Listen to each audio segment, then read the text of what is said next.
Bueno, bos días. Empezamos rematado este último Consello da Xunta do ano, Consello con moitos asuntos. Saben que é un compendio do que se ia celebrar este luns inicialmente e o do vindeiro luns, por tanto, ten bastantes asuntos que intentarei pasar a resumir os máis importantes, como sempre, de xeito sintético. O primeiro, en que ver cun nomeamento, despois de cese a petición propia do que era director xeral de Pesca, Acuicultura e Innovación Tecnolóxica.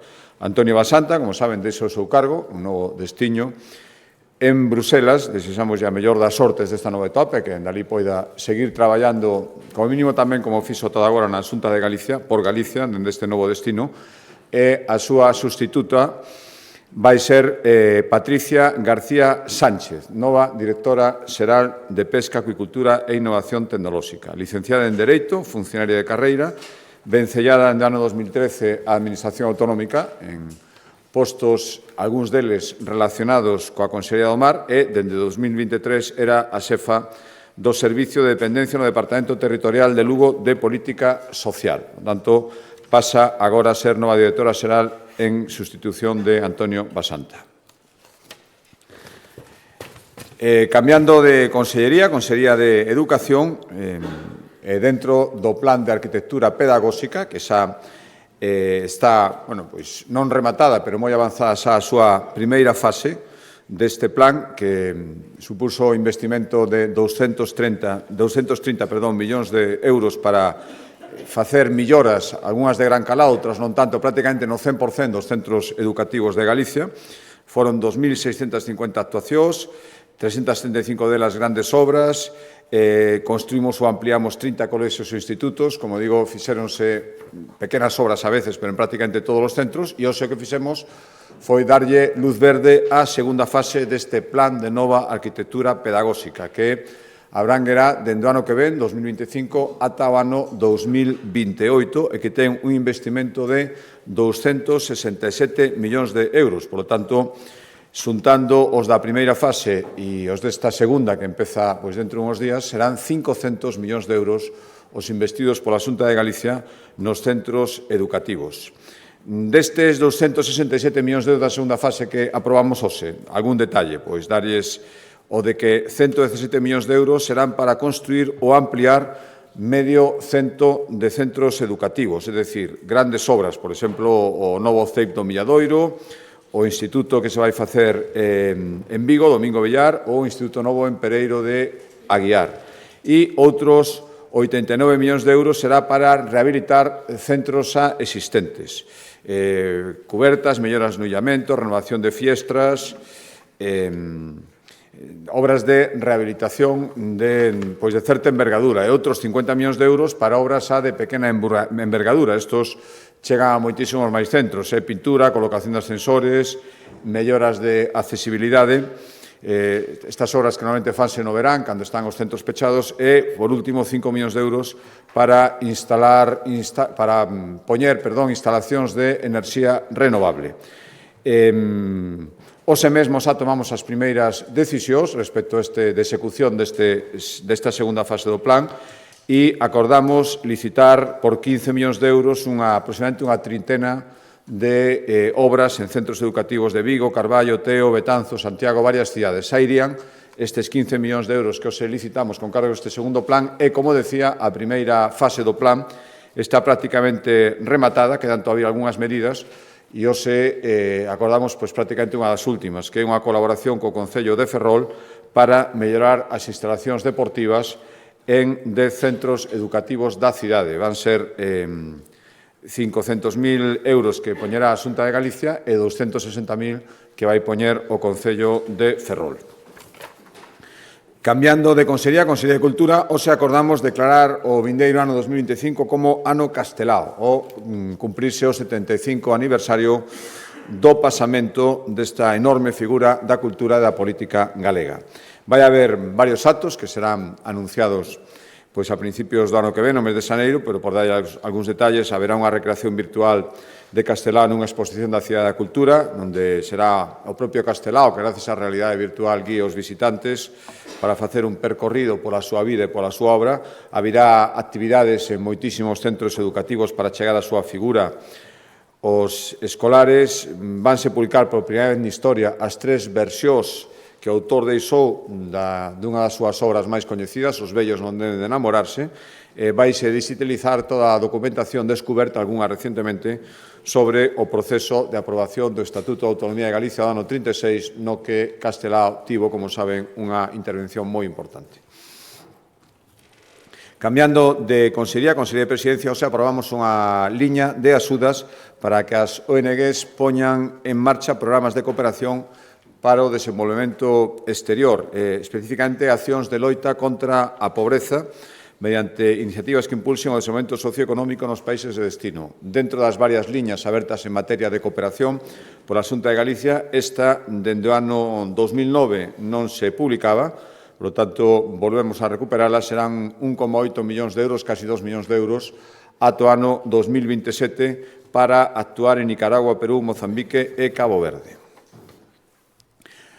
Cambiando de Consellería de Política Social, varios acordos en materia de loita contra a violencia machista. O primeiro é o que nos leva a destinar 2,2 millóns de euros para que entidades sociais promovan programas de axuda a mulleres en situación de vulnerabilidade. Serán 1,9 millóns de euros para ofrecer unha atención integral e personalizada, psicolóxica, xurídica, laboral e 300.000 para poñer en marcha coidados que axuden a estas mulleres, especialmente as familias en xeral, especialmente a estas mulleres, en accións de conciliación. Decía que son varios acordos. Outro acordo que tomamos hoxe deu o visto prace a destinar 12,2 millóns de euros, e un 10% máis que na edición pasada, para apoiar os concellos nas súas accións de loita contra a violencia machista e de fomento da igualdade. O desglose destes 12,2 serían 6,5 para fomentar a conciliación, políticas de conciliación, 5 millóns de euros para financiar os centros de información á muller, os CIN, que funcionan en varios concellos. Aquí aumentamos a consignación un 12%, un compromiso, ademais, incluído no programa electoral do Partido Popular, e 650.000 para programas de promoción da igualdade, que é un 30% máis do que se destinou na última edición. E, por último, o último acordo é o que nos levou a decidir que sigan tendo continuidade, como hai moitos anos, e Galicia é a única comunidade autónoma que mantén as axudas mensuais para as mulleres que son vítimas de violencia machista, para que rachen coa súa vida, co maltratador, coa súa vida anterior, en convivencia co maltratador, e podan iniciar unha nova vida. Serán 5,4 millóns de euros para os anos 2025 e 2026. Seguimos con política social. Hoxe acordamos destinar 10,5 millóns de euros para o mantemento durante o ano 2025 dun cento de casas niño que hai na comunidade. Estas casas niño sirven para que no rural galego, en lugares a veces moi pequenos, conten con un recurso para que os nenos máis pequenos poidan estar ali, por lo tanto, as familias teñan posibilidades, sobre todo as familias cando os dous traballen, para que poidan ter un recurso onde pode estar o seu neno durante esas horas. Son unha rede en sitios moi pequenos do rural, de máis de 100 casas niño, e destinamos estes 10,5 millóns de euros para o seu mantemento, que é un 5% máis que a edición anterior, e, ademais, facemos unha chega adicional de 1.500 euros por cada casa niño para que poidan renovar o seu equipamento. E outro acordo de política social é o que nos leva a seguir mantendo unha iniciativa pioneira no seu momento en Galicia, e, dende logo, nesta cuantía, ninguna outra comunidade autónoma a mantén. Estou falando da tarxeta Benvida na súa convocatoria do ano 2025. Levamos 10 anos xa con esta medida que se concede ás mulleres embarazadas a partir da semana 21 de xestación e ás familias que acollan de xeito permanente a menores de ata 3 anos de idade. Xa foron máis de 110.000 as familias galegas que se beneficiaron dende que está en marcha esta iniciativa. Agora imitada por outras comunidades autónomas, máis de 220 millóns de euros, e, polo tanto, renovamos esta iniciativa que, xa digo, ten 10 anos e que se une, ademais, a outras, acaban de ver outras medidas en materia de conciliación que acabamos de aprobar, que antes lles din conta, é a medida pioneira, a día de hoxe única en España, de gratuidade total das escolas infantís en Galicia. Cambiando de Consellería de Sanidade, varios acordos en materia de sanidade. O primeiro é o que nos levou a aprobar, autorizar o contrato para a prestación da asistencia sanitaria especializada na área de Vigo para os vindeiros 2 anos a través de Povisa. Son 195 millóns de euros que van a afectar a 116.000 pacientes de Vigo, Cangas, Moaña, Baiona, Nigrán e Gondomar, que voluntariamente, porque saben que hai a posibilidade de cambiar a súa asistencia sanitaria ao Cunqueiro, reciben atención sanitaria neste centro. Na última vez que se abriu a posibilidade foron 3.000 os que decidiron cambiarse ao Cunqueiro. Por lo tanto, a día de hoxe son 116.000 e aprobamos estes 195 millóns de euros para manter durante 2 anos o concerto con Povisa. Hai novidades importantes. A primeira é que pasamos dun actual do sistema que había todo agora, o sistema de concerto, que se chama sistema de cápita, en función das persoas que atendes, a un contrato de servizos, é dicir, a Xunta de Galicia pagará polos servizos que efectivamente reciba cada persoa destas 116.000 que están acollidas, que poden recibilos ou non cando reciban, e cando a Xunta de Galicia pagará estes servicios, é dicir, se pagará polos servizos realmente prestados á poboación, e recordo que os usuarios poden decidir unha vez ao ano se continúan ou prefiren ser tratados directamente polos Sergas. Outras novedades é que o adxudicatario Povisa terá que implantar a historia clínica electrónica Janus, como existe respecto de todos os pacientes, de todos os que somos pacientes Sergas en Galicia, e investir polo menos o 3% do recibido por este concerto en melloras no centro e no equipamento do centro, que redundarán tamén, polo tanto, nestas persoas atendidas a través do concerto. E, ademais, a nova carteira de servizos vai garantir que os procesos máis complexos van ser tratados sempre para estes pacientes nos hospitais públicos: cirurxía torácica, neurocirurxía, hemodinámica e electrofisioloxía. Por lo tanto, aprobamos 2 anos máis de concerto e, dado que non entrará en vigor este novo contrato ata 1 de abril de 2025, tamén autorizamos a prórroga do actual concerto con Povisa ata esa data.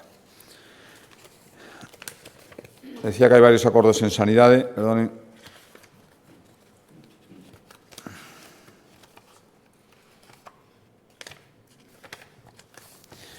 Outro acordo en sanidade é a aprobación da oferta de empleo público correspondente ao ano 2024, e son 1.172 prazas, 1.157 persoal do Sergas e 15 persoal sanitario funcionario específico da Consellería de Sanidade. Das 1.157 prazas para persoal do Sergas, 309 son para licenciados, a súa gran maioría, 297 médicos, 38, por exemplo, para médicos de urxencia, nova especialidade que, por fin, foi creada polo Ministerio de Sanidade, 23 Medicina Interna, 13 Pediatría en Atención Primaria, 15 Psiquiatría. En definitiva, un desglose de varios profesionais da medicina en diferentes especialidades, 526 para outros titulados sanitarios, serían 331 auxiliares de enfermería, 152 enfermeiros e 15 fisioterapeutas. E despois, 322 prazas na categoría de xestión e servizos, celadores, 150, auxiliares administrativos 70, persoal de servicios xerais, sobre todo mantemento 51. En definitiva, e en total, 1.172 prazas que supón que Galicia esgota a taxa máxima de reposición que ten autorizada para cubrir as vacantes do Servizo Galego de Saúde. E outro acordo en materia de sanidade é unha adenda, hoxe autorizamos destinar 3,7 millóns de euros para unha adenda que permita realizar 10.000 probas e tratamentos oncolóxicos por enriba do que inicialmente estaba previsto. É unha adenda o concerto que temos con Galaria, a que a Xunta de Galicia ten con Galaria, hai un contrato programa e, polo tanto, facemos esta adenda, 3,7 millóns de euros para facer 10.000 probas e tratamentos oncolóxicos máis. Con isto, ademais, se permite cubrir os costes de fabricación de 1.500 doses de radiofármacos, 4.100 informes adicionais das unidades móviles de resonancia magnética. Bueno, en definitiva, todo o que permite mellorar as previsións iniciais de tratamento en oncoloxía. A previsión inicial era realizar 25.000 probas e imos pechar o ano 2024 con máis de 8.000 probas a maiores. O Servicio de Oncoloxía Radioterápica tiña previstas 2.510 procedementos e finalmente realizou casi 400 máis a maiores e realizáronse tamén 2.200 procedementos máis dos fixados nas áreas de medicina nuclear de Vigo, Pontevedra e Ourense. Por lo tanto, todo isto era necesario cubrilo con este adenda por 3,7 millóns de euros, que en definitiva, xa digo, son 10.000 probas e tratamentos a maiores dos que inicialmente estaban previstos.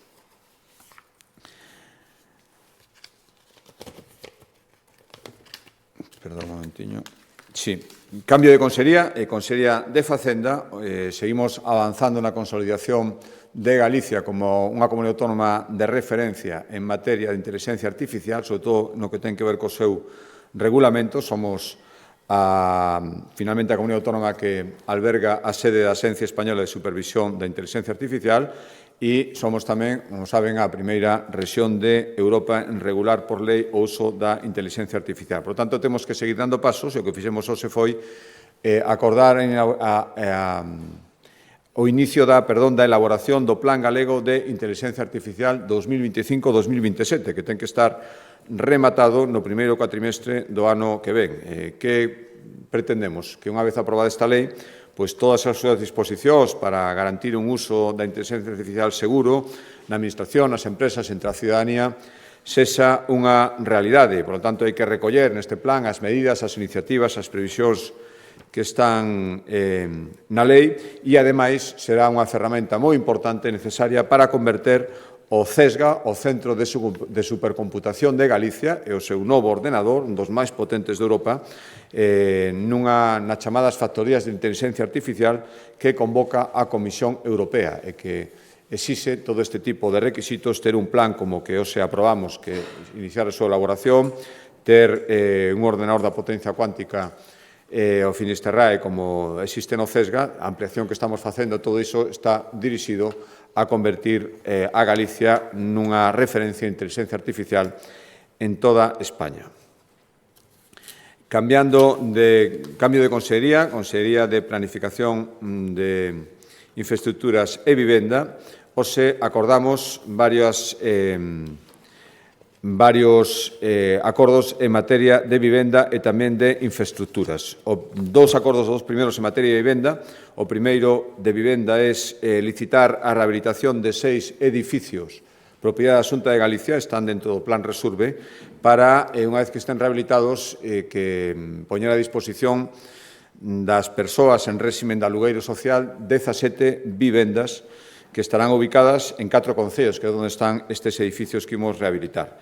Concretamente, serán os concellos de Viveiro, Ourense, Ribadavia e Tui. E a rehabilitación, en total, destas 6 edificios para facer 17 novas vivendas supón un investimento de 5,9 millóns de euros. Este é o primeiro acordo en materia de vivenda e o segundo, seguindo con os acordos que prácticamente todos os concellos, como saben, estamos adoptando para cumprir ese obxectivo de duplicar o parque público de vivendas en Galicia nesta legislatura, hoxe démoslle luz verde a licitar a construción, é dicir, feitos a todos os trámites anteriores, agora o que licitamos e adjudicaremos é a construción de 146 vivendas de promoción pública na zona de Garabolos, en Lugo, 28,2 millóns de euros. Van ser 2 edificacións, unha de 70 vivendas e outra de 76, que se une a todos os traballos que estamos facendo en todas as cidades galegas, tamén no Concello de Lugo, para, en colaboración público-privada, poñer máis vivendas a disposición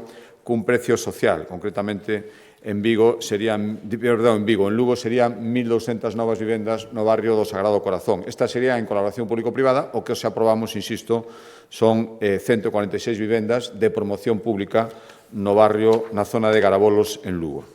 Decía que había 2 acordos en materia de vivenda, que se acabo de referir, e 2 en materia de infraestructuras.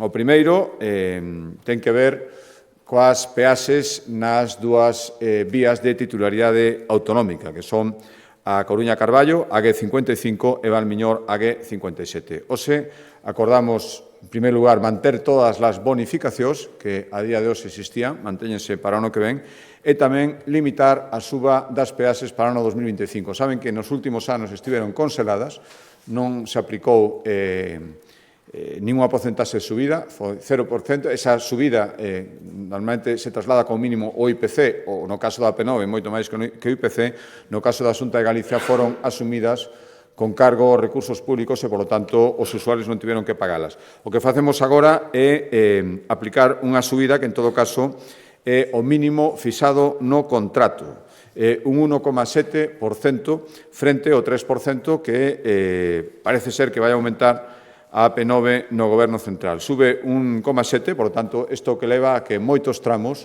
destas autovías non vai haber, en realidad, ninguna subida, e onde se concentren, a subida, en ningún caso, será superior a 5 céntimos por trasecto.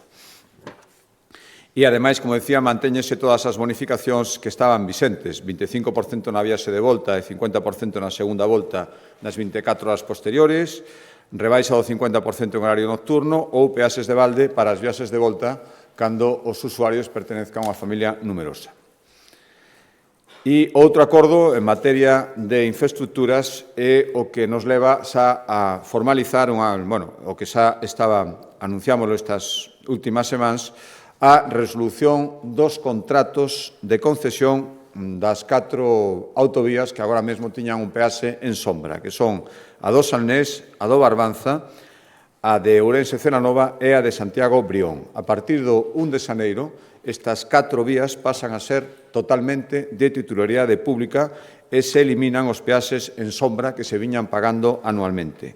Isto vai supoñer un aforro calculado ata o final da vixencia da concesión, inicialmente está estipulada, de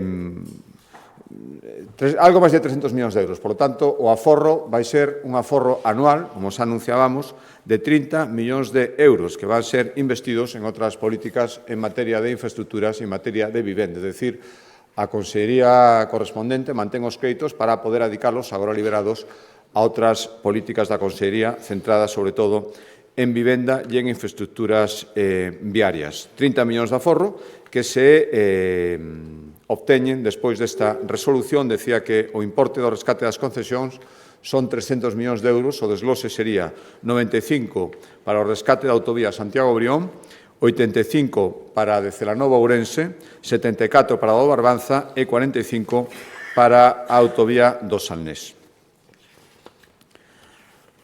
Varios acordos agora en materia en sector primario, medio rural e Consellería do Mar. Medio rural, acordamos renovar o convenio coa Federación Galega de Municipios e Provincias, coa FEGAM, e as 4 diputacións galegas para manter os grupos de emerxencia supramunicipal. 32 millóns de euros aportados pola Xunta de Galicia a través da Consellería de Medio Rural ata o ano 2027, que sirven para aportar a nosa parte para o funcionamento dos 35 grupos de emerxencia supramunicipal que a día de hoxe existen en Galicia e, como saben, cubren amplias zonas do territorio cun servicio profesional que complementa os outros servicios de emerxencia, principalmente parques de bombeiros, e garantizan unha cobertura, senón do 100%, moi cerca do 100% do territorio galego en materia de emerxencias, protección civil e prevención de lumes. 32 millóns de euros ata o ano 2027, aportación da Xunta de Galicia para o funcionamento destes grupos de emerxencia. Outro acordo da Consellería de Medio Rural é o que nos levou a darlle o visto de prace a autorizar unha nova liña de axudas para os viticultores da denominación de orixen Ribeira Sacra, en atención á función que realizan de contribuir á conservación da paisaxe e loitar contra a erosión nunha zona tan sensible, en estes momentos con posibilidades moi certas de ser declarada Patrimonio da Humanidade, como é a Ribeira Sacra. Por lo tanto, é fundamental manter a viticultura, chamada viticultura heroica, especialmente nesta zona, e, polo tanto, a eso adicamos estes 2 millóns de euros dende a Xunta de Galicia. Cada beneficiario poderá recibir ata un máximo de 55.000 euros e as cuantías serían 2.000 euros por hectárea se o cultivo faise en socalcos de forma anual e ata 1.000 euros se o cultivo faise de maneira mecanizada. É dicir, trátase de conservar este tipo de cultivo polo interese que ten do punto de vista de mantemento da paisaxe da Ribeira Sacra. E, decía, outro acordo en materia de medio rural, este afecta a gandeiría e está relacionado coa chamada enfermidade hemorráxica epizootica, a EHE. É unha patoloxía causada por un virus que transmite un mosquito que non é contagiosa, pero que pode, de feito, faino moitas veces derivar na morte das reses afectadas, as que explica este mosquito. É unha patoloxía moi recente. O primeiro caso é de setembro do ano 2023, hai apenas ano e medio. En actualidade, hai xa 46 focos en 46 comarcas e casi 5.500 animais infectados en máis de 2.000 explotacións. Por tanto, é necesario poñer en marcha unha liña de axudas aos gandeiros para apoialos e hoxe acordamos destinar 5,3 millóns de euros para axudar as aproximadamente 2.600 explotacións que lles decía nas que ahora mismo se ten detectado a EHE. Ademais, hai que facelo agora porque finaliza a tempada de circulación do mosquito transmisor e, por lo tanto, agora pódese facer un balance dos afectados e cando destiñamos estes cartos, que serían entre 400 e 1.100 euros por cada animal morto, que é o dobre do que, porque xa existían estas axudas, os que estamos destinando ata agora, eran claramente insuficientes, suben o doble e tamén 4.000 euros para afrontar os custes dos tratamentos veterinarios.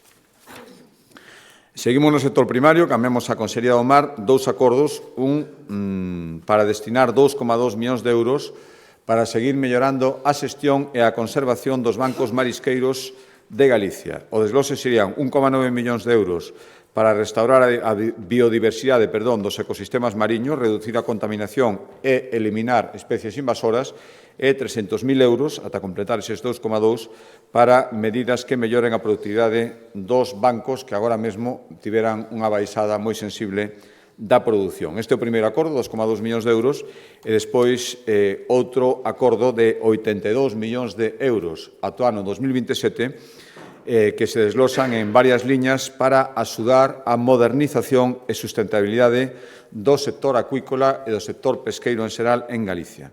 O sector da acuicultura é o que concentra unha parte moi importante destas axudas, 65,7 millóns de euros, que é para mellorar os establecimentos da acuicultura, para que podan incrementar a súa produción, mellorar a súa sostibilidade ou reforzar a seguridade das persoas que traballan neles. E 10 millóns de euros para axudar a todas as PEMES do sector de transformación dos produtos do mar. Melloras enerxéticas, sistemas de tratamento de residuos, sistemas para obter subprodutos a partir do produto principal que elaboren. Isto serían 10 millóns de euros, digo, para PEMES do sector da conserva, sobre todo, transformación de produtos do mar, non só, pero especialmente.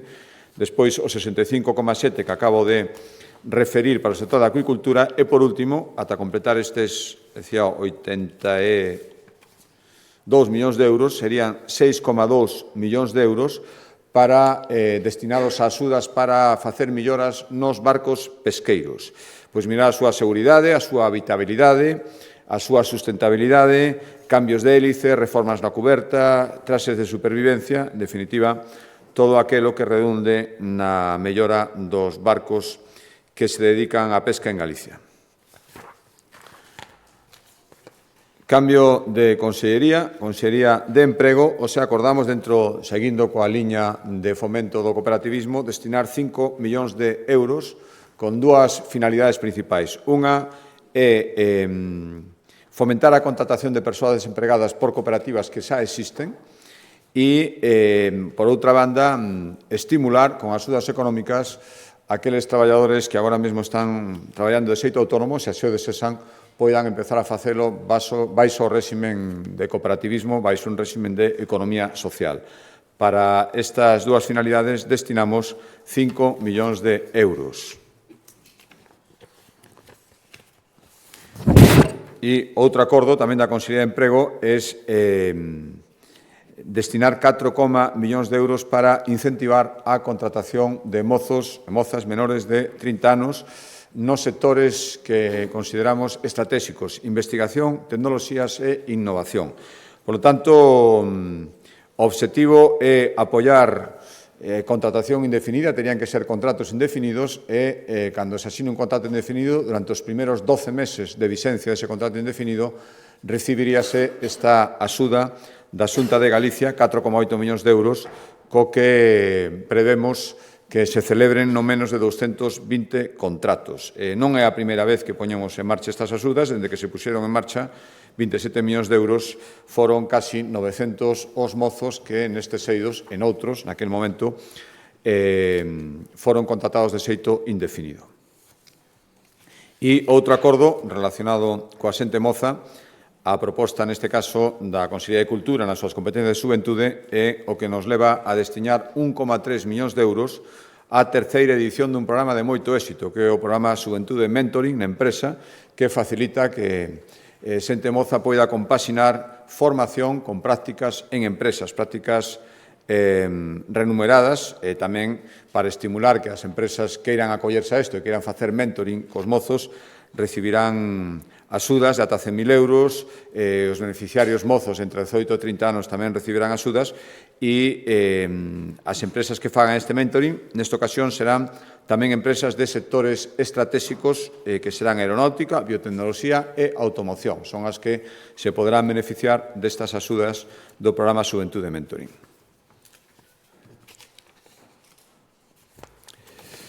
Vou rematando xa. Últimos acordos. A proposta da Consellería de Medio Ambiente, hoxe, acordamos destinar 25 millóns de euros á construción e xestión da primeira planta pública de clasificación de residuos téxtiles de Galicia, que estará ubicada no complexo que Sogama ten en Cerceda. Bueno, a partir do 1 de xaneiro do ano que ven, é dicir, dentro de uns días, por obligación legal, todos os concellos van ter que facer unha recollida selectiva dos residuos téxtiles. E, ademais, os produtores teñen que incluir unha porcentaxe de fibras téxtiles recicladas nas novas prendas. Isto é unha obligación legal, por lo tanto, para estimular e facilitar o cumprimento destas obrigas, tomamos este acordo, porque, ademais, é previsible que, unha vez empezada a realizar esta separación das fibras téxtiles, pois cada vez haberá un volume máis alto de residuos deste tipo que necesiten ser tratados. A capacidade inicial desta planta vai ser de 3.000 toneladas, que poderá ampliarse, e a súa misión, xa digo, será preparar para a súa reciclase os restos téxtiles que procedan tanto dos contedores da rúa, que poñan tanto dos contedores dos concellos que os entreguen, como dos contedores da rúa, que están en moitas rúas de moitas cidades e vilas galegas, e tamén as entidades de economía social que se dedican a este tipo de recollida. Entregaríos aquí, e despois se clasificarían as prendas por composición e cores para a súa posterior reciclase, e aqueles que non poderan ser reciclados serán transformados en enerxía no complexo de Cerceda. Para darles unha idea, na actualidade só se recolle de forma de xeito separado o 10% dos residuos téxtiles. O resto van directamente á bolsa de materia orgánica, non se fai ningún tipo de separación, e calcúlase que o 7% do lixo que chega a Sogama na bolsa negra, en realidade é residuo téxtil que debería, agora é obligatorio por lei, ser tratado de outra maneira. Por tanto, é necesario ter unha planta deste tipo, e hoxe acordamos a licitación para a súa construción e despois xestión por 25 millóns de euros. Penúltimo acordo é outra oferta de empleo público, esta da Administración Xeral da Xunta de Galicia, 1.973 plazas para, como decía, a Administración Xeral Autonómica. 673 destas 1.973 van ser de acceso libre, 300 de promoción interna e casi 1.984 para seguir avanzando no proceso que ten iniciado a Xunta de Galicia de funcionalización voluntaria do persoal laboral fixo da Administración da Xunta. As 673 de acceso libre, por facer un pequeno desglose. pararme nesto. Destas 633 que son de acceso libre, 300 van ser para Administración Especial, bombeiros forestais, auxiliares de cuidadores, auxiliares de clínica, e 250 para diferentes categorías de Administración Xeral. Corpo Auxiliar C2, Corpo Administrativo C2, Grupo A1 10, Grupo A2 outras 10, bueno, en definitiva, desglose de plazas de acceso libre dentro do total, contándolas todas, 1933 que convocará a Xunta de Galicia para a Administración Xeral da Comunidade Autónoma. E o último acordo, que explicará máis polo miúdo a Consellería de Política Social, ten que ver coa necesidade de seguir mellorando, me teñen escoitado decir, varias veces, nos procesos de valoración da dependencia e discapacidade e na otorgamento consecuente dos dereitos os que poden acceder as persoas valoradas. Hai 3 anos pusemos en marcha un plan de choque. Hubo avances importantes neste plan de choque. Entre 2021 e 2024 aumentaron casi un 20% as persoas atendidas e reducíronse un 15% os tempos de espera. Como decía, moitas veces somos perfectamente conscientes de que non é dabondo, hai que seguir millorando, porque, ademais, esta millora do primeiro plan de choque supuso que aumentaran as solicitudes nun 40%. Nestes apenas 2 anos e medio, recibimos un 40% máis de solicitudes das que se recibían no ano 21. Por lo tanto, estas persoas teñen todo o dereito a ser atendidas e por eso aprobamos este segundo plan que entrará en vigor de xeito inmediato, a partir do 1 de xaneiro. O montante, porque hai que destiñar recursos para todas as medidas que temos previstas, son 90 millóns de euros. E que buscamos? Ahora explicará a conselleira, como digo, pero 2 obxectivos fundamentais. Reducir ao máximo a burocracia, que todo se reduza a presentación dunha sola solicitude e, ao mesmo tempo, creo que é moi importante, reducir a lista de espera dos tempos para resolver as solicitudes, de xeito que, como máximo, o prazo sexa de 6 meses, desde que se presenta a solicitude ata que se concede un servicio ou prestación. Hai moitas medidas específicas, mellorar a formación dos profesionais vencellados á valoración da dependencia, é necesario para cumprir estes plazos, reforzar, por suposto, os equipos de valoración e a posibilidade, cando sexa necesario, de apoiarse para todos estes traballos nos traballadores das mutuas sanitarias. Pero para explicarlo máis polo miúdo, doy a palabra á Conselleira de Política Social.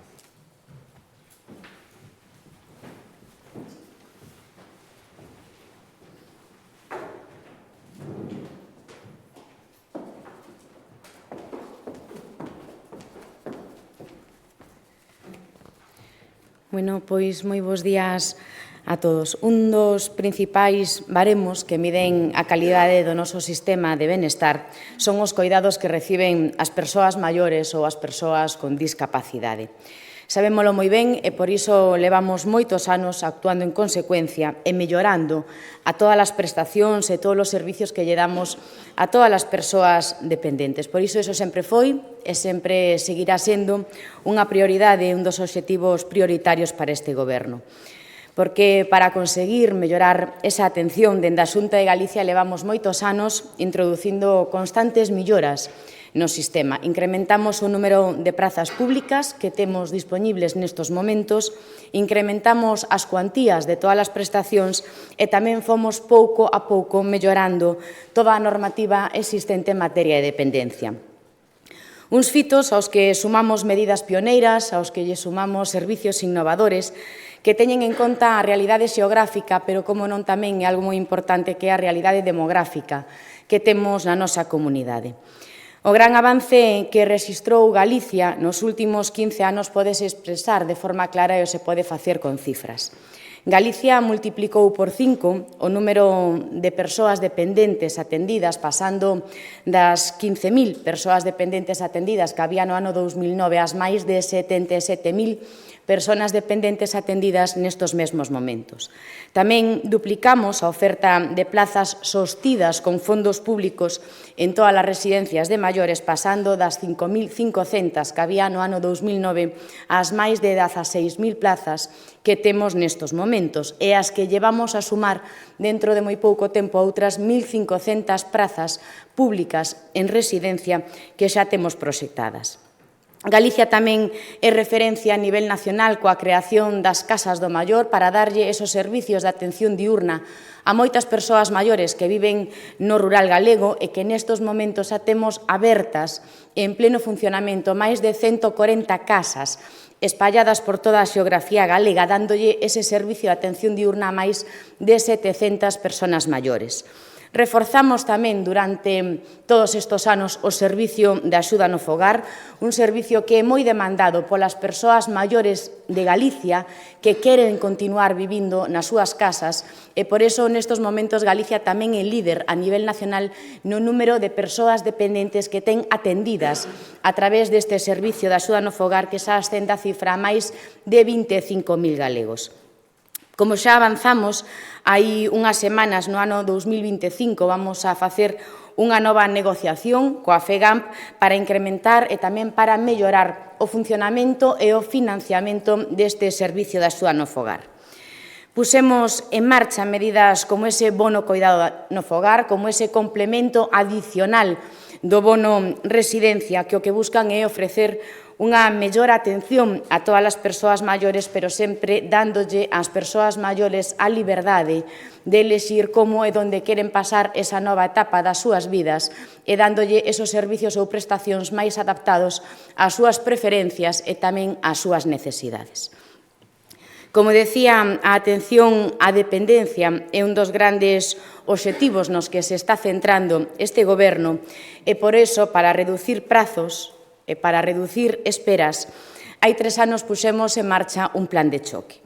Un plan de choque que supuso o avance máis importante do sistema nos últimos 15 anos, que permitiu dar ese primeiro paso que era necesario na tarefa dura da desburocratización e tamén que nos axudou a mellorar moitísimo os tempos de espera, como decía o presidente.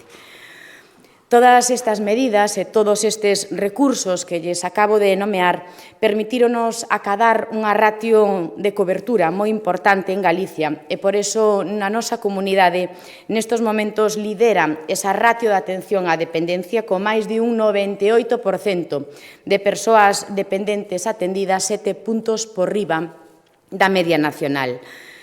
Pero, sen lugar a dúbidas, son datos moi positivos, pero tamén é verdade e hai que recoñecer sempre que non nos podemos dar por satisfeitos, xa que o desequilibrio que ten a dependencia no seu financiamento provoca, en moitos casos, está pasando nestes momentos, que provoca certas inercias e certas eivas que lle restan eficacia e que debemos de atallar.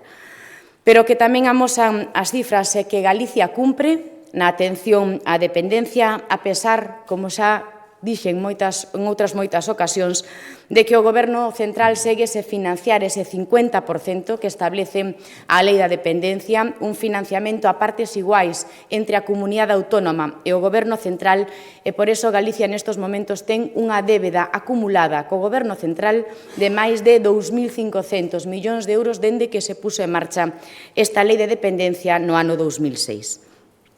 Unha débeda que, ademais, eu mesma, o mes pasado, volvín a poñer sobre a mesa do ministro de Dereitos Sociais, pero do que non conseguín, a verdade, arrancar ningún tipo de compromiso firme, senón que ligou este financiamento á aprobación dos presupuestos xerais do Estado.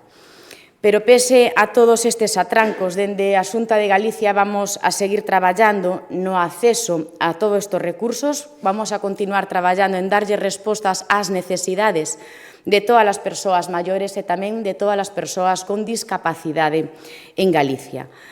O que queremos é estar á altura das necesidades dos galegos, das galegas, que merecen sempre ser coidados e ser ben atendidos tanto nas súas casas como nun centro residencial.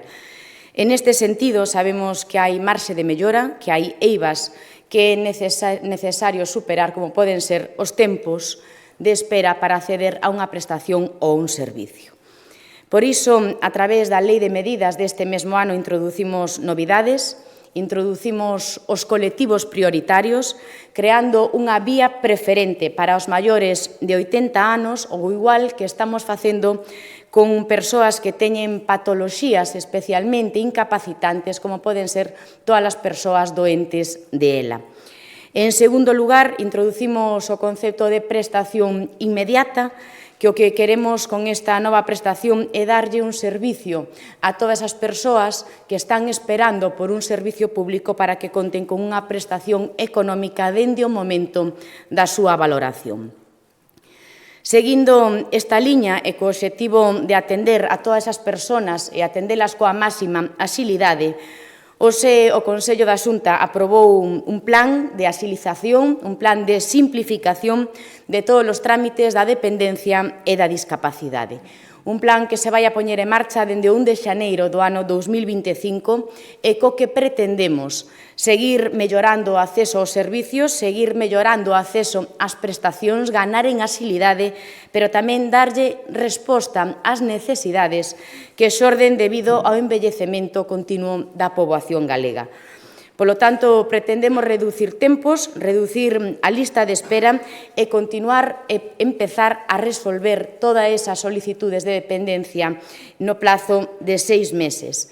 Decimos 6 meses dende a que a persoa presenta a solicitude ata que a persoa xa conta con ese servicio ou con esa prestación. Este plan, polo tanto, como decía, entra en vigor o 1 de xaneiro e conta con 7 puntos principais. En primeiro lugar, reducir a burocracia, que en moitas ocasións se embarulla e complica o acceso ao sistema. En segundo lugar, permite fixar un procedemento conxunto tanto para a solicitude da dependencia como para a solicitude da discapacidade, algo que nos vai a permitir aforrar tempos e tamén aforrarlle moitísimos trámites, tanto ás persoas maiores que a solicitan como a todas as súas familias. En terceiro lugar, vamos a apostar por unha mellora da xestión das citas e, polo tanto, unha mellora na atención de todas as persoas maiores ou con discapacidade. En cuarto lugar, optimizar a xestión administrativa. En quinto lugar, reforzar o importantísimo papel que desempeñan os servicios sociais dos concellos, os servicios sociais de base, que son esa porta de entrada de todas as persoas maiores que necesitan tramitar a dependencia. En sexto lugar, e penúltimo, establecer ese protocolo de colaboración entre a Consellería de Política Social e Igualdade e o Servicio Galego de Saúde para optimizar o procedemento. En séptimo e último lugar, elaborar un plan de formación, como tamén decía o presidente, para todas as persoas que traballan sen descanso día a día en este ámbito dos servicios sociais. Xa afondando en cada un destes obxectivos, en primeiro lugar, ou a primeira meta deste plan é continuar avanzando na eliminación de todas as trabas burocráticas que a veces nos atopamos tanto dentro da propia administración como moitas persoas maiores ou con discapacidade que solicitan un procedemento. Polo tanto, a partir de agora, a partir do 1 de xaneiro, tan só haberá que presentar a solicitude. Nada máis. É dicir, no ano 2021 demos un primeiro paso, reducimos eses 12 documentos que había que achegar á propia solicitude e no ano 2021 reducimos os 12 documentos a 2. Polo tanto, había que presentar o propio formulario da solicitude, un informe médico e un informe social. A partir de agora, tan só hai que presentar o papel da solicitude e ningún tipo de documentación adicional, porque esa información social e esa información familiar xa vai a ser suficiente para poder resolver. Ademais, vamos a poñer en marcha un asistente virtual que vai a guiar paso a paso a todas as persoas que queiran presentar esas solicitudes de valoración da dependencia e os traballadores sociais de base tamén asesorarán permanentemente a todos os cidadáns nese trámite sobre os servicios e sobre as distintas prestacións que teñen a disposición as persoas maiores que soliciten a dependencia. En segundo lugar, e outro dos principais obxectivos do plan é a unificación dos procedementos da dependencia e da discapacidade para axilizar e para simplificar as valoracións e tamén, como non, as resolucións. Con esta finalidade, ata agora, as persoas tiñan que solicitar, por un lado, a dependencia e, por outro lado, todos os trámites de valoración da discapacidade. Agora se vai a facer nun só trámite. É dicir, por un lado, poderase solicitar ao mesmo tempo e con unha única cita a dependencia e tamén a discapacidade se valorarán e se resolverán de forma conxunta. É dicir, conxuntamente se solicita, se valora e se resolve. Por outro lado, a todas aquelas persoas, isto eu penso que é algo moi importante que nos vai a permitir axilizar moito os trámites, todas esas persoas que nestes momentos xa teñen a dependencia recoñecida e teñen, mentras tanto, solicitada a discapacidade, en xaneiro se lle vai a aplicar de forma automática a homologación. Todas as persoas dependentes de grado 1 van a recibir a discapacidade do 33% de forma automática. Todas as persoas que teñen grado 2 de dependencia van a recibir un 66% de discapacidade de forma automática e as persoas de grado 3 o 100% de discapacidade. É dicir, todas as persoas que estén nesta situación, valoradas de dependencia e xa solicitada a discapacidade, recibirán ao longo de mes de xaneiro na súa casa a resolución da discapacidade e a tarxeta que así o acredita. Pero, ademais, todas as persoas que teñen a dependencia recoñecida nestes momentos, pero que non solicitasen aínda a discapacidade, cando o fagan tamén se lle vai a resolver de forma inmediata con esta homologación que lles acabo de comentar. En terceiro lugar, todos estes avances se verán apoiados pola mellora do sistema de citación de todas as persoas solicitantes, un sistema que se reforzará coa posta en marcha dunha plataforma automatizada a través dunha mensaxe no móvil. Con esta mensaxe, as persoas, unha vez que son citadas, poderán aceptar ou poderán rexeitar esta cita que lle acabamos de enviar. Pero tamén se vai a optimizar o sistema de atención telefónica de todas as persoas para dar esas datas de valoración e acordarse as datas coas súas familias. En cuarto lugar, outro dos piares nos que se vai a apoiar este plan é a optimización da xestión administrativa, porque nos últimos anos xa viñemos reforzando todos estes equipos para precisamente optimizar o seu traballo e para tamén que poidan realizar esta tarefa da forma máis cómoda, pero tamén da forma máis eficiente posible. E para continuar con estas melloras vamos a prolongar os plans de reforzo do persoal das valoracións, cuxa vixencia remataba agora. Son, polo tanto, 78 traballadores deste plan de reforzo que van a continuar desempeñando as súas tarefas ata o ano 2027. Ademais, este mesmo ano hai que recordar que incrementamos en 29 profesionais a relación de postos de traballo, a RPT, co cal son 107 profesionais que van a continuar prestando ou comezando este servicio a comezos de ano, é dicir, a partir do 1 de xaneiro. E agora, cando crearemos no ano 2025, isto é algo moi necesario, vamos a crear 4 xefaturas de servicio na área da discapacidade, ou vamos a facer unha por provincia. Polo tanto, en todas as provincias haberá unha xefatura de servicio específica para a dependencia e unha xefatura de servizo específica para a área de discapacidade. Isto vai a redundar nunha mellor planificación, nunha mellor coordinación, dirección e seguimento de todo o personal que traballa no ámbito dos servicios sociais en cada provincia. Pero a maiores de todo isto e para o personal que está traballando nesta área das valoracións, nesta área dos servicios sociais, vamos a poñer en marcha un plan de productividade con incentivos económicos para todo o personal. En quinto lugar, con este plan blindamos tamén o traballo impecable que fan os servicios sociais de base, como decíamos, que son a porta de entrada de moitas persoas maiores que acuden por primeira vez ao seu concello, á súa traballadora social, a transmitirlle todas esas dúbidas e as necesidades que teñen no seu día a día. Como digo, o papel das traballadoras sociais vai a ser sempre fundamental e por iso o que pretendemos con este plan é reforzalo para que poidan centrar todo o seu traballo na atención directa, sobre todo do que realmente importa, que é das persoas.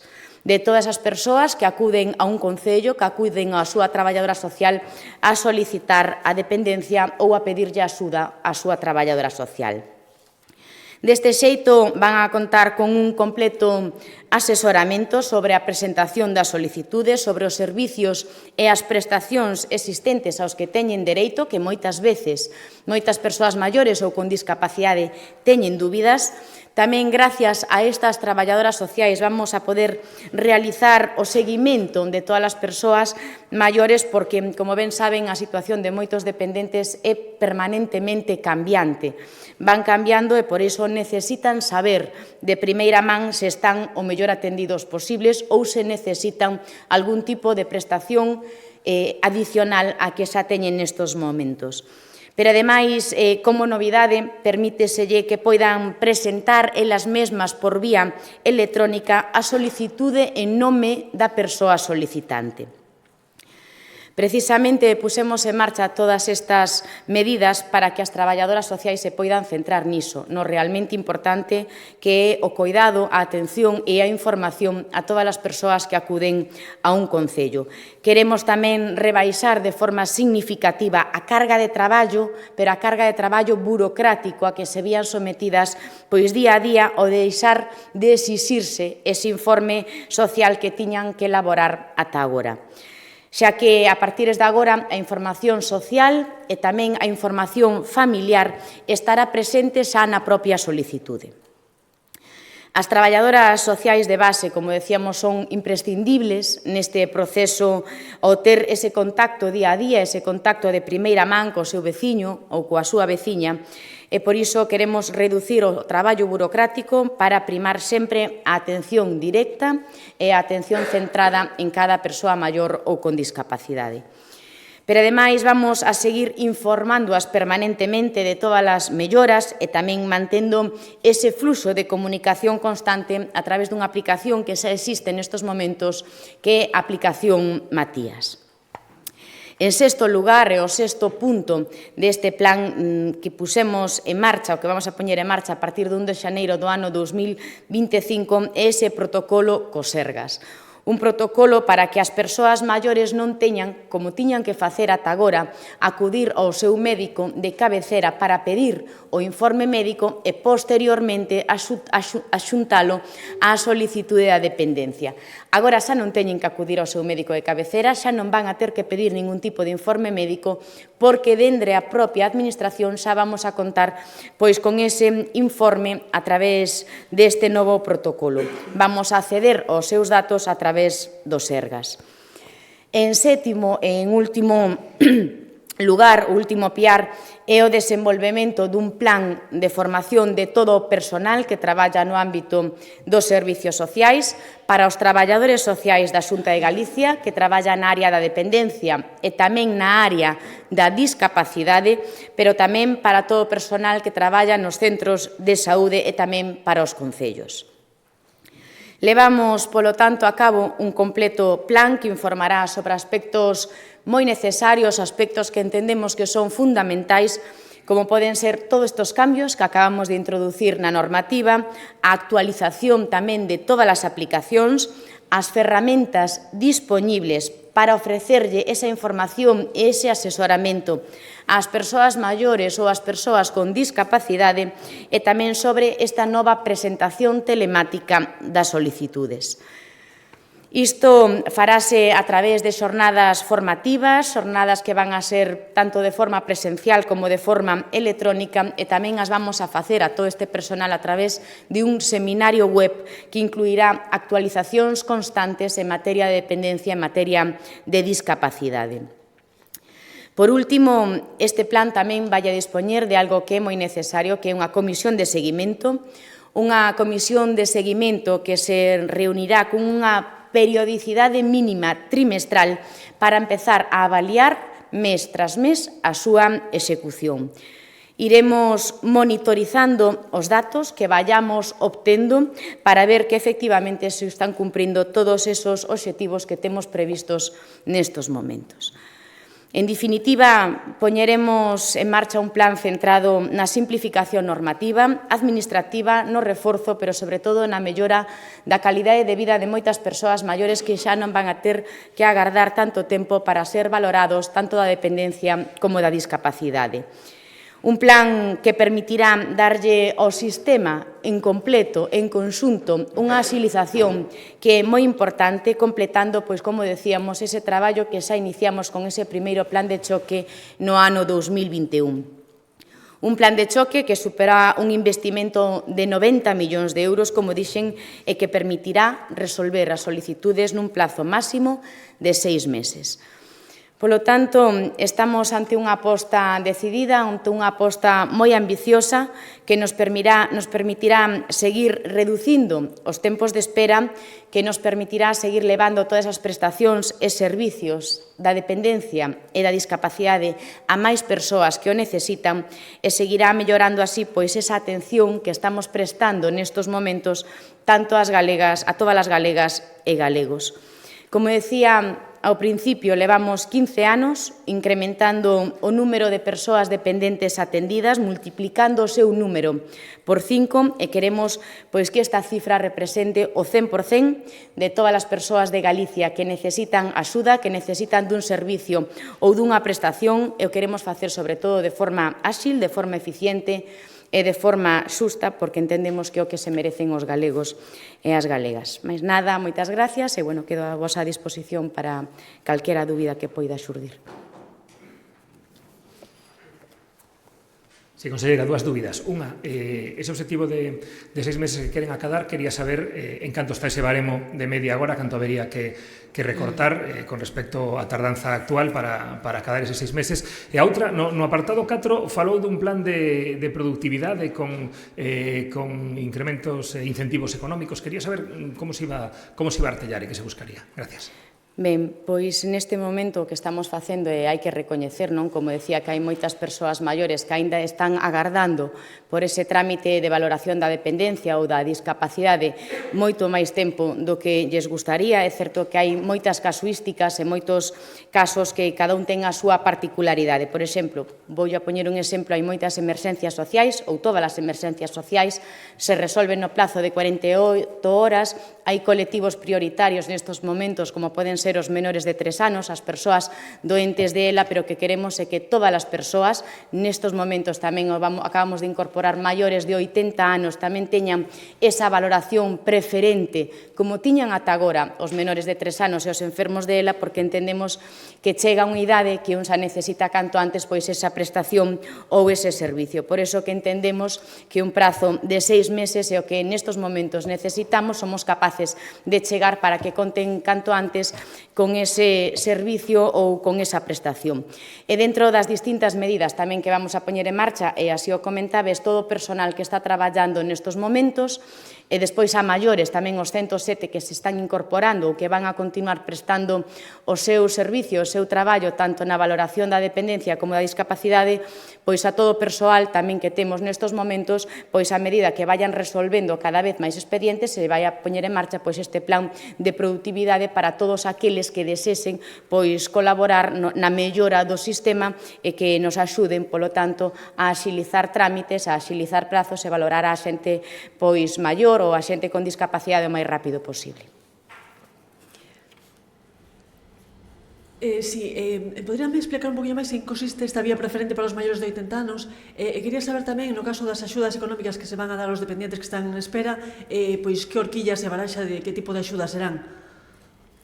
Ben, pois a todas as persoas maiores de 80 anos, como decía, pois terán unha valoración preferente a outras persoas, polo tanto, este plazo de 6 meses se acurtará con todas as persoas maiores de 80 anos, porque entendemos que son as que máis rápido necesitan esa prestación ou ese servicio, e o que pretendemos facer con esta prestación transitoria é que unha vez que a persoa presenta a solicitude, en 6 meses se lle resolva que cando teña esa valoración da dependencia xa conte con unha prestación económica.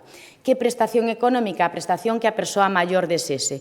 Ben sexa un bono coidado no fogar de 5.000 euros ao ano que pusemos en marcha hai pouco tempo, 400 e pico euros cada mes para que o coide un familiar na súa casa, ou unha prestación económica vinculada a un servicio que el pode decidir cal é, sexa unha prestación económica vinculada a un servicio de axuda no fogar, a un centro de día ou a un centro residencial. Sí, dúas cuestións. Antes era necesario, solicitude, informe de servizos sociais e informe médico. Agora, eso, solicitude, entendo que as persoas terán que ir ao médico a que lle dé un informe, ainda que non presenten ese informe, digo eu, como valorar servizos sociais se unha persona necesita ou non necesita esa dependencia, e logo de servizos sociais, se tampouco vai a ser pertinente. E logo, coa cuestión dos traballadores, entendo que fala só da Xunta, pero hai unha parte importante que son, comentaba aquí, os locais, é dicir, a xente que está nos concellos. Non se agarda tamén aumentar o personal dos concellos, que é realmente onde se genera cuello de botella a veces para solicitudes, ou vai seguir o mesmo persoal tamén nos concellos? Grazas. Ben, pois, como decía, a partir de agora non fai falta xa presentar nin o informe médico nin o informe social, co cal todo ese tempo que unha persoa maior ou a súa familia gastaba en ir ao médico, pedirlle o informe, esperar a que llo deran, e o mesmo acontecía co traballadora social, agora xa non fai falta, porque na propia solicitude a propia persoa, a súa familia, xa vai a poder escribir cal é a súa situación personal ou familiar. E a parte médica nos vamos a recibir esa información de forma automática dende o Sergas, a que a propia administración ás veces o que acontece, ou a que acontecía ata agora, é que lle pedimos moito papelame ás persoas maiores ou con discapacidade, papelame ao que temos ao mellor a propia administración acceso directo, como vai a ser este o caso, co cal solamente hai que presentar a solicitude, nin informe médico, nin informe social. Vostede me facía referencia tamén ás traballadoras sociais.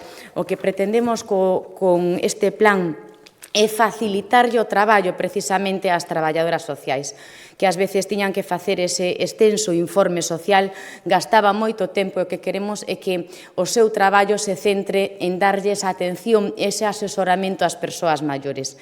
As persoas maiores acudirán de forma igual que están facendo agora ao seu traballador social, a pedirlle consello, a pedirlle asesoramento, e, polo tanto, queremos que invirtan este tempo en darlle calidade tamén de información e asesoramento a todas as persoas maiores, e non tanto facer o papelame que exixía a propia administración. Pero, ademais, as traballadoras sociais tamén van a ser as encargadas, como acontecía ata agora, de facer ese seguimento de un cambio que poida pasarlle á persoa maior, porque pode haber moitas persoas maiores que inician con un servicio da súa no fogar e que a súa traballadora social detecta que o mellor xa non é ese servicio o idóneo para a persoa maior, senón que ten que transitar a outro, como pode ser un centro de día ou un centro residencial.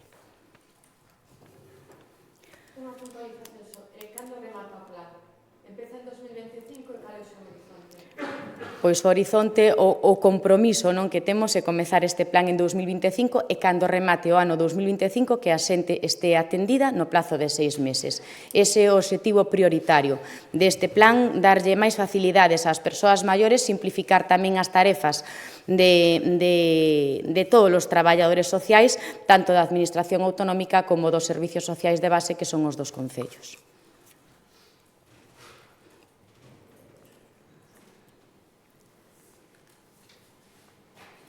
Non sei se non hai máis preguntas. Bueno, moitas gracias.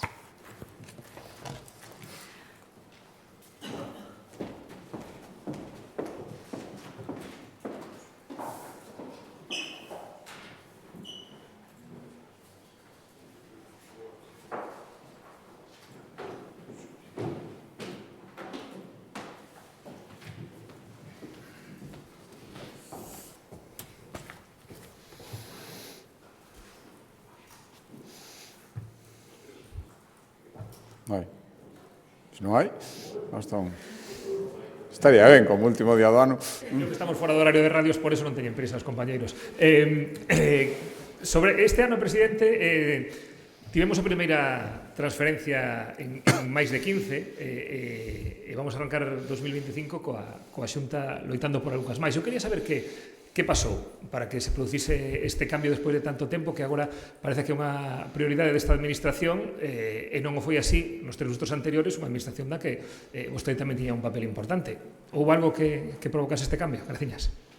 No, a miña impresión é que a Xunta de Galicia sempre quiso transferencias. Outra cousa é que para que se produza unha transferencia fai falla, evidentemente, proactividade polas dúas partes, quen a solicita e quen a transfire. Eu quero recordar que esta transferencia ao litoral, que eu agardo, mesmo, eu agradezo ao Lendakari tivo a xentileza de mandarme, de anunciarme o acordo que eles xa teñen pechado, chamoume persoalmente, dende logo, Galicia leva tempo reclamando, vou a repetir, todo o íter que nos levou a ser denunciados ante o Tribunal Constitucional polo Goberno que non quería que tiveramos esta competencia. Por lo tanto, nós o intentamos, eu volvo a decir, e sigo crendo moito, e moito máis despois de ter obtido a competencia litoral, que é moito máis importante a calidade das transferencias que a cantidade. E, por lo tanto, o gallás dúas cousas foran posibles, pero a miña impresión, e ben da experiencia que vostede decía estes anos, é que moito mellor centrarse nunha serie de competencias e perseguilas, porque realmente é o que necesitamos e o que merecemos. Fixémolo con esta e seguiremoslo facendo con outras. Sempre as reclamamos, non hubo vontade, quero dicirlo, nin do goberno anterior, nin do goberno que temos dende o ano 2018, a mostra, vou a dicir, foi ese rexeitamento absoluto, e todo o que se dixo, declaración de independencia, pedir a lei do litoral. Por tanto, nós imos seguir intentando, e cada vez insistindo máis e aprendendo do que hai que facer para ter éxito. Xa anunciamos outras cales son as seguintes prioridades. A transferencia da P9, eu agardo de verdade, volveuse a aplazar no Congreso dos Diputados a petición de Sumare do Partido Socialista, agardo que non haxa máis adiamentos e que a teñamos, igual que a que acabamos de anunciar, e seguiremos, no ano 2025, seguiremos insistindo. Non hai ningún cambio. Normalmente, o que temos agora é argumentos para reclamar con máis forza, vendo ademais que outras comunidades autónomas o están conseguindo, aínda que se lles conceda por razóns diferentes. Estou absolutamente de acordo absolutamente seguro de que si fora o País Vasco que tivera reclamado esta competencia, a reacción do Goberno Central non tería sido a mesma que tuvo con nós. Me alegro de que ao final os dous podamos ter esta competencia e me alegro, e así o recoñeceron eles, que o camiño aberto por Galicia permitira que fora todo moito máis doado. Non hai ningún cambio, por lo menos por parte da Xunta de Galicia. Agardo que por parte do Goberno Central deste e de quen teña que vir cando haxe un cambio de goberno, sexa mudar de actitude e entender que hai certas competencias que dentro das comunidades autónomas se xestiona moito mellor. Hola, presidente. ¿Cree que hay que pactar con Junts? ¿Qué postura tiene usted en la relación que debe de tener el Partido Popular con Junts y qué opinión le merece este partido? Gracias. Sí, mire, respondí a una pregunta parecida hace un par de días. Yo creo que preguntaban si el Partido Popular había cambiado, en mi opinión, de posición. Yo creo que, en absoluto, el Partido Popular, que fue el que ganó las elecciones, está reclamando aquello que cree que es mejor para el interés general y, por lo tanto, necesita apoyos para que esto sea posible o para detener iniciativas que van en contra del interés general. Por lo tanto, aquel que decida colaborar con el Partido Popular para conseguir estos objetivos, yo creo que está haciendo una buena labor y, sobre todo, desde luego, el Partido Popular está en su lugar, intentando, desde la oposición, ganando las elecciones, conseguir acuerdos o frenar acuerdos que no son beneficiosos. Por lo tanto, si Junts o cualquiera que decida apoyar las iniciativas del Partido Popular colabora a que esto sea posible, creo que es una actitud correcta.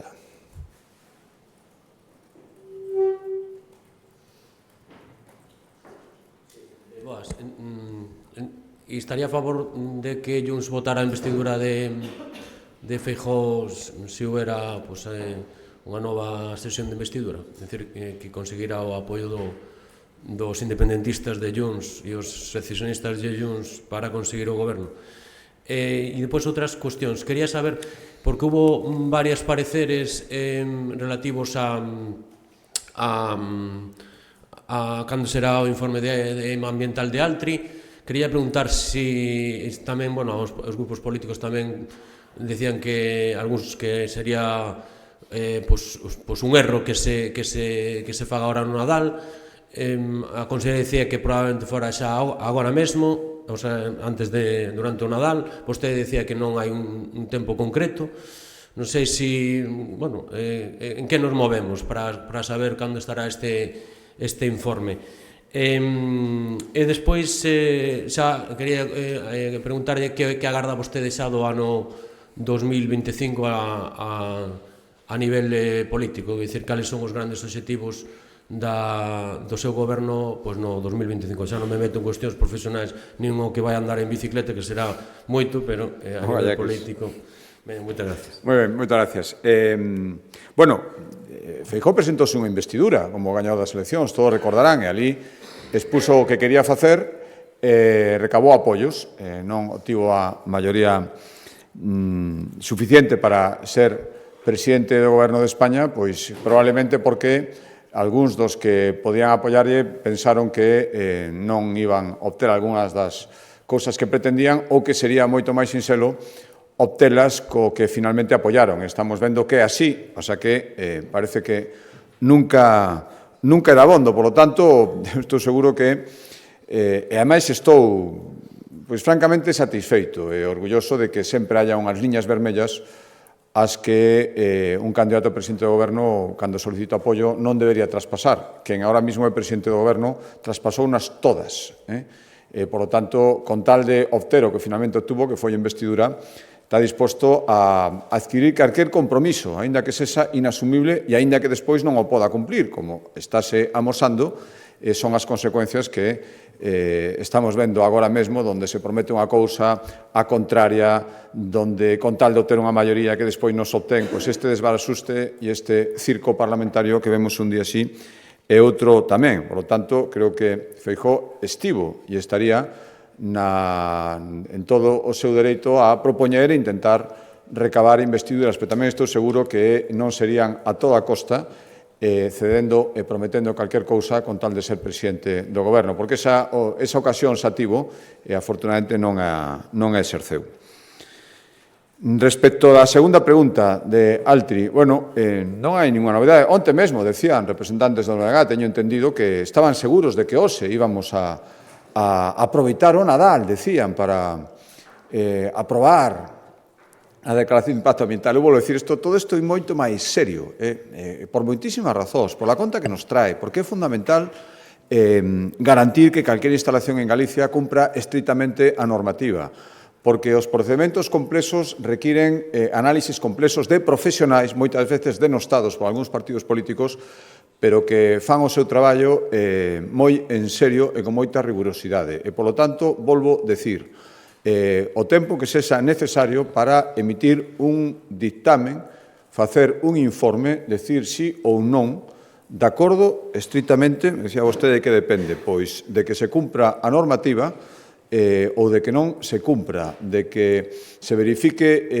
que todos os procedementos, todos os requisitos, todo o que se exixe é posible e é veraz ou non. E iso que se está vendo agora mesmo é con toda a independencia e co tempo que sexa necesario.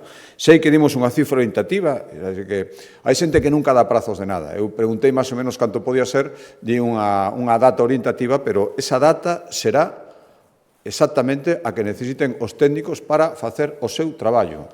Ningún minuto antes. E, polo tanto, deles depende o que están facendo agora mesmo. Non lle podría dar unha data exacta, o que podo dicir é que están facendo o seu traballo. Por eso pido respeto, unha vez máis, ningunha presión, nin a favor nin en contra. Tan impresentable, o teño dito moitas veces, sería decir que se cumpre non se pode autorizar, como se algún quixera decir que, aínda que non cumpla, había que autorizarlo. Ni unha cousa, ni la outra. Por lo tanto, o estado da cuestión agora mesmo é isa, e vaino ser en todo caso, e eu creo non, estou convencido, e eu digo que así teñen que ser as cousas.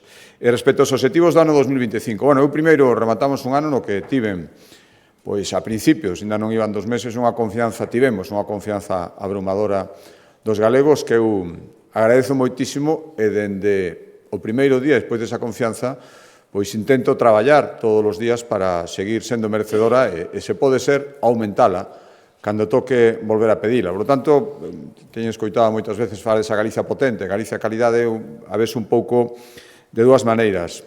Hacia dentro, mellorando os servicios que reciben os galegos, e a explicación que acaba de facer a Conselleira de Política Social é unha boa mostra, as cousas sempre poden funcionar mellor, e, polo tanto, eu non me conformo e queremos que funcionen millor. E, polo tanto, para iso tomamos determinacións. Esa xestión, que digo a veces que a algún lle resulta tan aburrida, creo que é fundamental e ese é o meu objetivo para o ano que ven, seguir mellorando a xestión para que siga mellorando os servizos públicos. E hacia fora, teño clarísimo, que temos que consolidar esa imaxe de Galicia como un territorio, unha comunidade fiable e atraínte para os investimentos. Por iso é tan necesario transmitir esa imaxe real de que facemos as cousas con rigurosidade e de que abrimos os brazos aos investimentos que cumpran e que aquí hai facilidade, seguridade para investir, esa tranquilidade que non hai outros territorios do Estado, esa estabilidade política e esa sensación real de confianza que creo que transmitimos. Eso é o que quero